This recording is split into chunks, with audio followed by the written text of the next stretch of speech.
The union representing striking York University workers is calling on the school to agree to face-to-face meetings. Local 3903 wants the university to consider a package of amended bargaining before it expires on Monday. The union says the proposal is aimed at resolving the strike. This comes after back-to-work legislation failed to pass at Queen's Park on Monday. A report issued last week by a provincially appointed mediator found that the two sides are at an impasse. About 3,000 teaching assistants, contract faculty, and graduating assistants have been on strike since March 5th.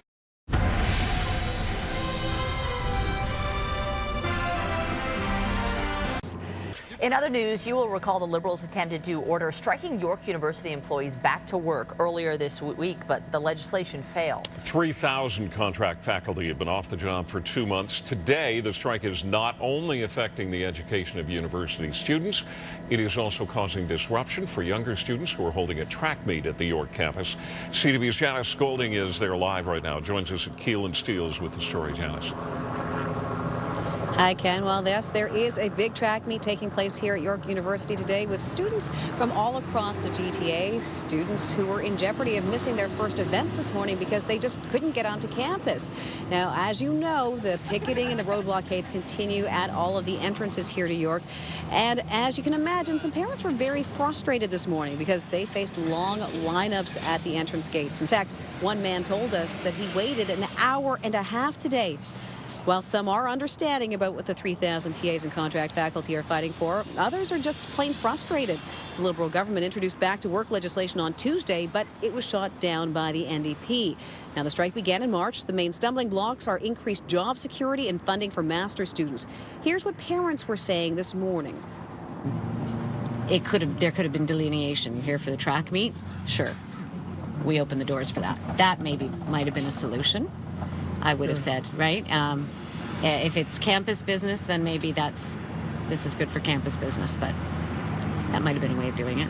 It took about 40 minutes to try and get in through the barricade, and ourselves and some other people who were close by ended up stopping the vehicle and letting their children out with a parent to try and run across and get into the track meet on time to do the first race.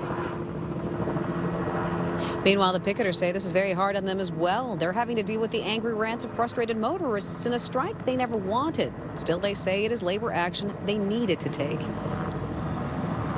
Well, it's definitely hard for folks to be out on the line. We're facing an employer that now, for almost 11 weeks, has refused to bargain with us except for 20 minutes when they bothered to show up to the table. Students are frustrated. Our members are frustrated. We've repeatedly called on the university to negotiate with us. We sent them an offer last night. We asked them to sit down at the table to meet with an independent mediator, and it seems that the university is choosing not to, that the university is choosing to prolong the strike. If the strike continues another 3 weeks, it will be the longest labor disruption in York University's history. Reporting live from Janice Golding, now back to Michelle. Thank you, Janice.